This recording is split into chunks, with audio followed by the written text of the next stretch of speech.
बिस्मिल्लाहिर्रहमानिर्रहीम। अस्सलामु अलैकुम वरहमतुल्लाहि वबरकातुहू।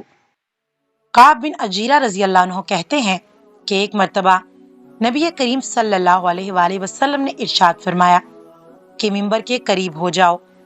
हम लोग हाजिर हो गए। जब हुजूर सल्लल्लाहु अलैहि वसल्लम ने मिंबर के पहले दर्जे पर कदम मुबारक रखा तो फरमाया आमीन। जब दूसरे दर्जे पर कदम मुबारक रखा तो फिर फरमाया आमीन। जब तीसरे दर्जे पर कदम मुबारक रखा तो फिर फरमाया आमीन। जब आप सल्लल्लाहु अलैहि वसल्लम खुतबा से फारिग होकर नीचे उतरे तो हमने अर्ज किया कि हमने आज आपसे मिंबर पर चढ़ते हुए ऐसी बात सुनी जो पहले कभी नहीं सुनी थी। आप सल्लल्लाहु अलैहि वसल्लम ने इरशाद फरमाया कि उस वक़्त जिब्रील मेरे सामने आए थे। जब पहले दर्जे पर मैंने कदम रखा तो उन्होंने कहा, हलाक हो जाए वो शख्स जिसने रमजान का मुबारक महीना पाया और फिर भी उसकी मगफिरत नहीं हुई। मैंने कहा आमीन। फिर जब मैं दूसरे दर्जे पर चढ़ा तो उन्होंने कहा, हलाक हो जाए वो शख्स जिसके सामने आपका जिक्र मुबारक हो और वो दुरूद ना भेजे। मैंने कहा आमीन। जब मैं तीसरे दर्जे पर चढ़ा तो उन्होंने कहा, हलाक हो वो शख्स जिसके सामने उसके वालिदैन या उनमें से कोई एक बुढ़ापे को पावे और वो उसको जन्नत में दाखिल न कराए। मैंने कहा आमीन। इस हदीस में हजरत जिब्रील अलैहिस्सलाम ने 3 बद्दुआएं दी हैं और हुजूर अक़दस सल्लल्लाहु अलैहि वसल्लम ने उन तीनों पर आमीन फरमाई। अव्वल तो हजरत जिब्रील अलैहिस्सलाम जैसे मुकर्रब फरिश्ते की बद्दुआ ही क्या कम थी, और फिर हुजूर अक़दस सल्लल्लाहु अलैहि वसल्लम की आमीन ने तो जितनी सख्त बद्दुआ बना दी, वो जाहिर है अल्लाह ही अपने फजल से हम लोगों को इन तीनों चीजों से बचने की तौफीक अता फरमाए और उन बुराइयों से महफूज रखे, वरना हलाकत में क्या तरद्दुद है। दरे मंसूर की बाज रिवायत से मालूम होता है कि खुद हजरत जिब्रील ने हजूर सल्लल्लाहु अलैहि वसल्लम से कहा कि आमीन कहो, तो हजूर सल्लल्लाहु अलैहि वसल्लम ने फरमाया आमीन, जिससे और भी एहतमाम मालूम होता है। अव्वल वो शख्स जिस पर रमजानुल मुबारक गुजर जाए और उसकी बख्शिश ना हो, यानी रमजानुल मुबारक जैसा बाबरकत जमाना भी गफलत और मासी में गुजर जाए कि रमजानुल मुबारक में मगफिरत और अल्लाह की रहमत बारिश की तरह बरसती है। बस जिस शख्स पर रमजानुल मुबारक का महीना भी इसी तरह गुजर जाए कि उसकी बदअमालियों और कोताहियों की वजह से वो मगफिरत से महरूम रहे, तो उसकी मगफिरत के लिए और कौन सा वक्त होगा और उसकी हलाकत में क्या तामिल है। और मगफिरत की सूरत ये है कि रमजानुल मुबारक के जो काम हैं, यानी रोज़ा, तरावी, उनको निहायत एहतमाम से अदा करने के बाद हर वक्त कसरत के साथ अपने गुनाहों से तौबा इस्तगफार करे। दूसरा शख्स जिसके लिए बद्दुआ की गई वो है जिसके सामने नबी करीम सल्लल्लाहु अलैहि वसल्लम का जिक्र मुबारक हो और वो दुरूद ना पढ़े। और भी बहुत सी रिवायात में ये मजमून वारिद हुआ है। इसी वजह से बाज़ उलमा के नज़दीक जब भी नबी करीम सल्लल्लाहु अलैहि वसल्लम का जिक्र मुबारक हो तो सुनने वालों पर दुरूद शरीफ का पढ़ना वाजिब है। हदीस बाला के अलावा भी बहुत सी वईदें उस शख्स के बारे में वारिद हुई हैं जिसके सामने हुजूर सल्लल्लाहु अलैहि वसल्लम का तज़किरा हो और वो दुरूद ना भेजे।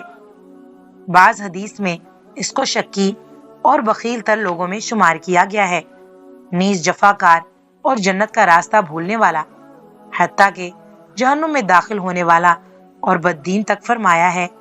ये भी वारिद हुआ है कि वो नबी करीम सल्लल्लाहु अलैहि वसल्लम का चेहरा मुबारक न देखेगा।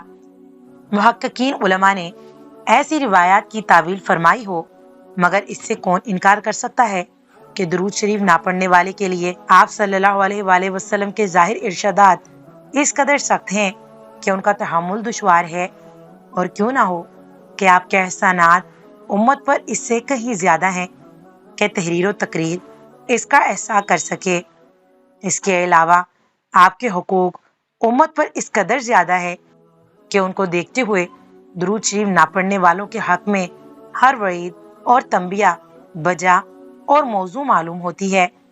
خود درود شریف کے فضائل اس قدر ہیں کہ ان سے محرومی مستقل بدنصیبی ہے۔ اس سے بڑھ کر کیا فضیلت ہوگی کہ جو شخص نبی کریم صلی اللہ علیہ وآلہ وسلم پر ایک مرتبہ درود بھیجے، حق تعالی شانہ اس پر 10 مرتبہ رحمتیں بھیجتے ہیں۔ نیز ملائکہ کا اس کے لیے دعا کرنا، گناہوں کا معاف ہونا، درجات کا بلند ہونا، احد پہاڑ کے برابر ثواب ملنا، شفاعت کا اس کے لیے واجب ہونا، وغیرہ وغیرہ۔ نیز اللہ جل جلالہ کی رضا، اس کی رحمت، اس کے غصے سے امان، قیامت کے ہول سے نجات، مرنے سے قبل جنت میں اپنے ٹھکانے کا دیکھ لینا، وغیرہ بہت سے وعدے درود شریف کی خاص خاص مقداروں پر مقرر فرمائے گئے ہیں۔ ان سب کے علاوہ درود شریف سے تنگی معیشت اور فقر دور ہوتا ہے۔ اللہ اور اس کے رسول صلی اللہ علیہ وآلہ وسلم کے دربار میں تقرب نصیب ہوتا ہے، اور قلب کی نفاق اور زنگ سے صفائی ہوتی ہے۔ لوگوں کو اس سے محبت ہوتی ہے، اور بہت سی بشارتیں ہیں جو درود شریف کی کثرت پر احادیث میں وارد ہیں۔ فقہا نے اس کی تشریح کی ہے کہ ایک مرتبہ عمر بھر میں درود شریف کا پڑھنا عملاً فرض ہے، اور اس پر علماء مذہب کا اتفاق ہے۔ البتہ اس میں اختلاف ہے کہ جب نبی کریم صلی اللہ علیہ وآلہ وسلم کا ذکر مبارک ہو، ہر مرتبہ درود شریف کا پڑھنا واجب ہے یا نہیں۔ بعض علماء کے نزدیک ہر مرتبہ درود شریف کا پڑھنا واجب ہے، اور دوسرے بعض کے نزدیک مستحب۔ تیسرے وہ شخص جس کے بوڑھے والدین میں سے دونوں یا ایک موجود ہوں، اور وہ ان کی اس قدر خدمت نہ کر سکیں کہ جس کی وجہ سے جنت کا مستحق ہو جائے۔ والدین کے حقوق کی بھی بہت سی احادیث میں تاکید فرمائی ہے۔ علماء نے ان کے حقوق میں لکھا ہے کہ مباح امور میں ان کی اطاعت ضروری ہے۔ نیز یہ بھی لکھا ہے کہ ان کی بے ادبی نہ کریں، تکبر سے پیش نہ آئے، اگرچہ وہ مشرک ہوں، اپنی آواز کو ان کی آواز سے اونچی نہ کرے، ان کا نام لے کر نہ پکارے، کسی کام میں ان کی پیش قدمی نہ کرے، امر بالمعروف اور نہی عن المنکر میں نرمی کرے، اگر قبول نہ کریں تو سلوک کرتا رہے، اور ہدایت کی دعا کرتا رہے، غرض ہر بات میں ان کا احترام ملحوظ رکھے۔ ایک روایت میں آیا ہے کہ جنت کے بہترین دروازوں میں سے ایک دروازہ باپ ہے، تیرا جی چاہے اس کی حفاظت کر یا ضائع کر دے۔ ایک صحابی رضی اللہ عنہ نے حضور صلی اللہ علیہ وآلہ وسلم سے دریافت کیا کہ والدین کا کیا حق ہے؟ آپ صلی اللہ علیہ وآلہ وسلم نے فرمایا کہ وہ تیری جنت ہے یا جہنم، یعنی ان کی رضا جنت ہے اور ان کی ناراضگی جہنم ہے۔ ایک حدیث میں آیا ہے کہ مطیع بیٹے کی محبت اور شفقت سے ایک نگاہ والد کی طرف ایک مقبول حج کا ثواب رکھتی ہے۔ ایک حدیث میں ارشاد ہے کہ شرک کے سوا تمام گناہوں کو جس قدر دل چاہے اللہ معاف فرما دیتے ہیں، مگر والدین کی نافرمانی کا مرنے سے قبل دنیا میں بھی وبال پہنچاتے ہیں۔ ایک صحابی رضی اللہ عنہ نے عرض کیا کہ میں جہاد میں جانے کا ارادہ رکھتا ہوں۔ حضور صلی اللہ علیہ وآلہ وسلم نے دریافت فرمایا، کیا تیری ماں بھی زندہ ہے؟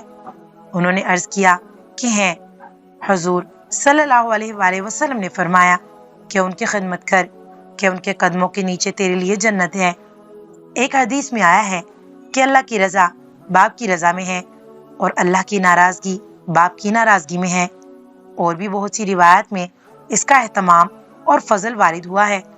جو لوگ کسی غفلت سے اس میں کوتاہی کر چکے ہیں اور اب ان کے والدین موجود نہیں، شریعت مطہرہ میں ان کی تلافی بھی موجود ہے۔